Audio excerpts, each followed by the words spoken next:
Hello and welcome back to Digpis ITTS channel.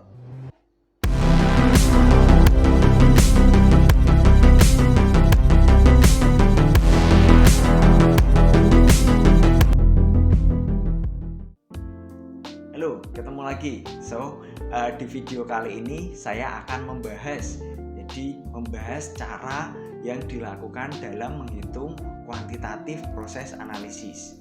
Cara yang pertama yaitu dengan melakukan flow analysis. Seperti apa sih flow analysis?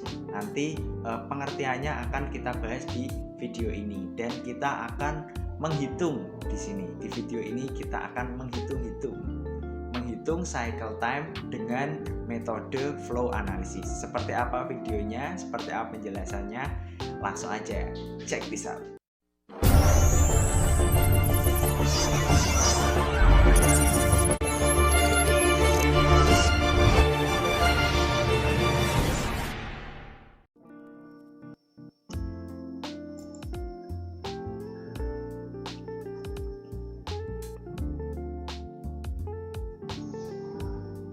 Oke, jadi pada kesempatan kali ini saya akan menjelaskan mengenai flow analysis.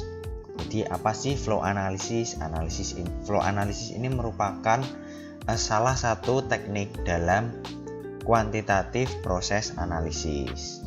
Jadi flow analysis ini memungkinkan kita untuk memperkirakan kinerja keseluruhan dari suatu proses, mengingat beberapa pengetahuan tentang kinerja aktivitasnya. Misalnya, dengan menggunakan analisis flow, kita dapat menghitung waktu siklus rata-rata dari suatu proses.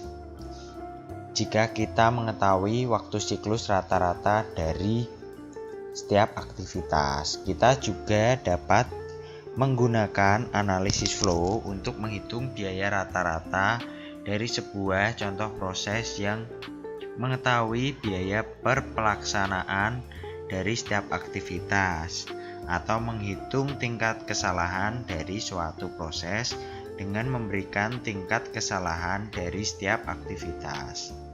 Untuk memahami ruang lingkup dan penerapan analisis flow, kita mulai dengan menunjukkan bagaimana analisis flow dapat digunakan untuk menghitung waktu siklus rata-rata suatu proses. Singkatnya, kita akan menggunakan istilah waktu siklus atau cycle time untuk merujuk pada waktu siklus rata-rata pada pembahasan kali ini. Jadi di sini kita akan melakukan atau menghitung cycle time menggunakan flow analysis. Di sini ada empat proses ya, proses yang berbeda yang biasanya digunakan di proses model. Apa yang membedakan keempat proses ini? Ya, yang pertama ada sequential process. Yang pertama ada sequential process di sini.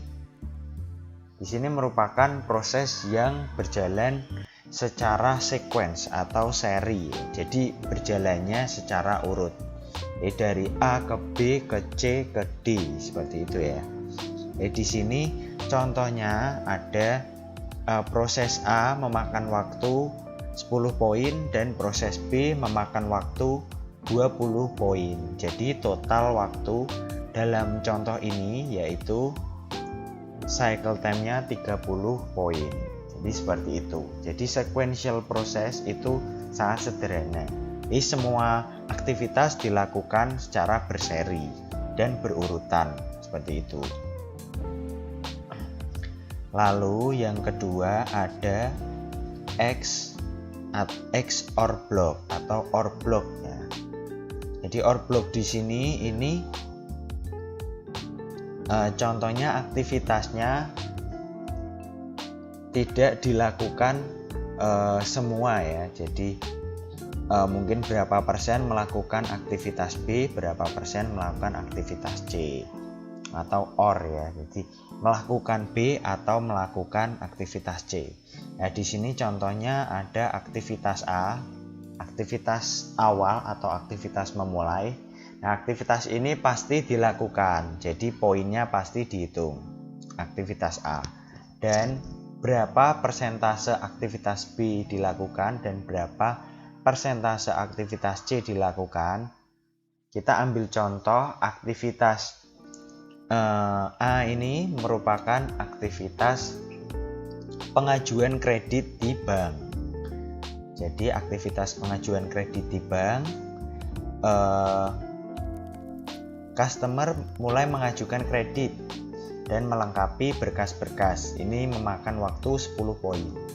Nah, di sini apakah kreditnya diterima? Jika kreditnya diterima, maka memerlukan waktu 20 poin. Dan jika kreditnya ditolak, memerlukan waktu 10 poin. Nah, jika persentase yang diterima yaitu 75% diterima, lalu 20%-nya ditolak, maka berapa total cycle time di sini? Jadi, aktivitas A atau aktivitas pengajuan pasti dilakukan, yaitu 10 poin. Lalu ditambah dengan 75%, proses itu diterima. Jadi 75% kali 20% yaitu 15. Jadi 10 ditambah 15. Jadi 25. Dan aktivitas kegiatan atau pengajuan kredit yang ditolak memakan waktu 25% dikali 10 poin, yaitu 2,5 poin. Jadi total di sini yaitu 10 poin ditambah 15 poin ditambah 2,5 poin. Jadi totalnya 17,5 poin.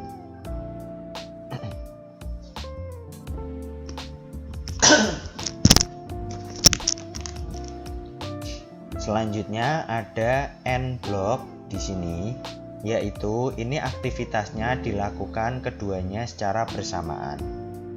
Jadi untuk menghitung cycle time di N block ini akan lebih terkesan sederhana. Jadi apa yang perlu diperhatikan, yaitu yang perlu diperhatikan adalah waktu yang paling lama dilakukan. Jadi contoh aktivitas A memakan waktu 10 poin. Lalu aktivitas B memakan waktu 20 poin dan aktivitas C memakan waktu 10 poin. Di sini N block diartikan bahwa aktivitas B dan aktivitas C dilakukan secara bersamaan.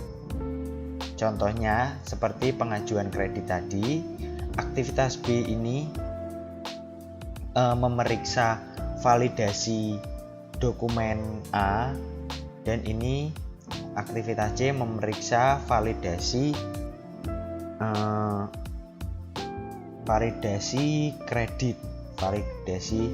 kredit dari customer. Jadi validasi dokumen dan validasi kredit. Jadi aktivitas A pasti dilakukan dan validasi dokumen memakan waktu 20 poin dan aktivitas validasi kredit memakan waktu 10 poin. Jadi berapa?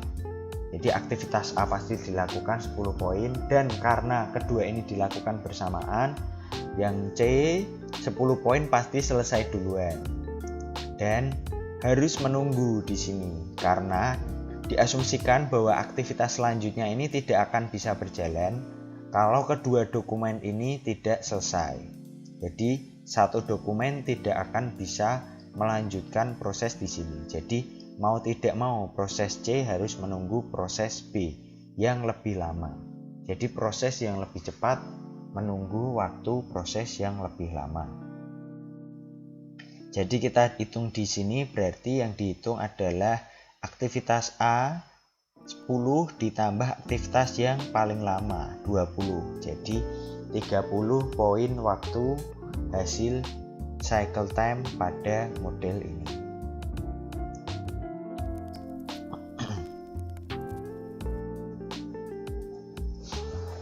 Nah, lalu selanjutnya ada rework loop. Rework loop ini terdapat aktivitas pengulangan.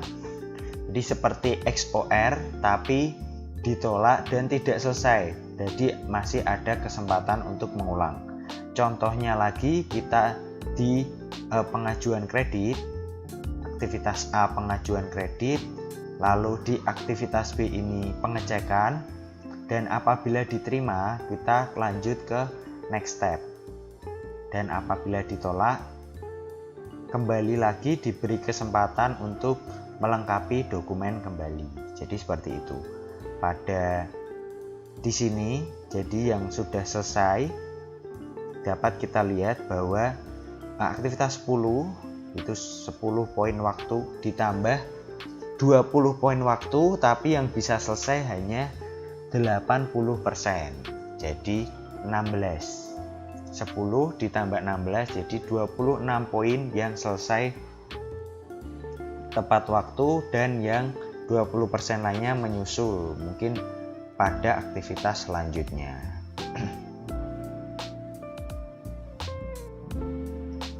Lalu kita coba untuk latihan menghitung cycle time secara lengkap di sini.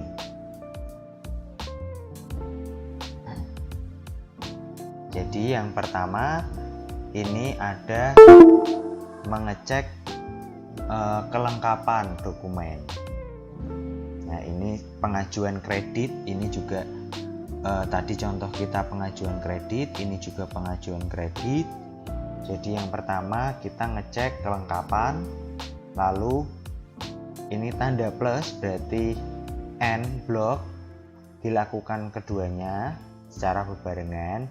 Lalu assess application pasti dilakukan, dan OR block di sini. Jadi kredit yang diterima, jadi make credit offer, dan kredit yang ditolak aktivitasnya notify rejection atau memberi pemberitahuan bahwa pengajuan ditolak. Lalu aplikasi diproses ke proses selanjutnya. Jadi pada proses kali ini berapa total cycle time-nya kita hitung bersama-sama. Jadi pada cek completeness pasti dilakukan selama 1 hari. Lalu cek credit history memakan waktu 1 hari. Cek income sources memakan waktu 3 hari.